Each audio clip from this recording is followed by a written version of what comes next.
करूया बातमीपत्राला। एक महत्त्वाची बातमी समोर येते। उद्धव ठाकरे यांनी परस्पर उमेदवार जाहीर केल्यामुळे महाविकास आघाडीमध्ये नाराजी आहे अशी माहिती साम टीव्हीला सूत्रांनी दिली आहे। जागा वाटप एकत्रित जाहीर करण्याचं ठरलं असताना सुद्धा ठाकरेंनी परस्पर उमेदवारी जाहीर केलेली आहे।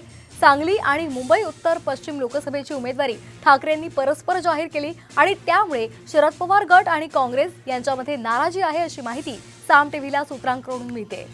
तर आपण पाहतोय आताची महत्त्वाची बातमी। महाविकास आघाडीमध्ये धुसफूस असल्याची सध्या साम टीव्हीला माहिती मिळते।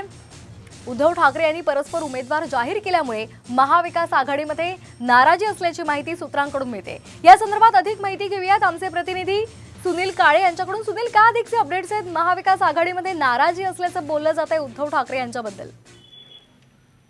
आपण बघतोय की महाविकास आघाडीच्या वेगवेगळ्या बैठका होत आहेत आणि जागा वाटपाची चर्चा अजूनही प्रतीक्षेत आहे। अशा परिस्थितीमध्ये उद्धव ठाकरे यांच्याकडून सांगली आणि मुंबईची उत्तर पश्चिम जागा या ठिकाणची उमेदवारी सुद्धा जाहीर करण्यात आलेली आहे। त्यामुळे कुठेतरी काँग्रेस पक्षाकडून काही नेत्यांमध्ये नाराजीचा सूर आहे, कारण की परस्पर अशा पद्धतीने उमेदवारी जाहीर केल्यामुळे जी महाविकास आघाडीची भूमिका आहे एकत्रितरित्या जागा वाटप जाहीर करावं तिला कुठेतरी खंत पोहोचते आणि त्यामुळे अशी उमेदवारी जाहीर केल्यानं उद्धव ठाकरे आणि पर्यायाने ठाकरे गटासंदर्भात नाराजीचा सूर निर्माण झालेला आहे। अगदी धन्यवाद सुनील, आपण दिलेल्या या माहितीसाठी। तर आपण पाहतोय उद्धव ठाकरे यांनी परस्पर उमेदवारी जाहीर केल्यामुळे शरद पवार गट आणि काँग्रेस नाराज असल्याची माहिती साम टीव्हीला सूत्रांकडून मिळते।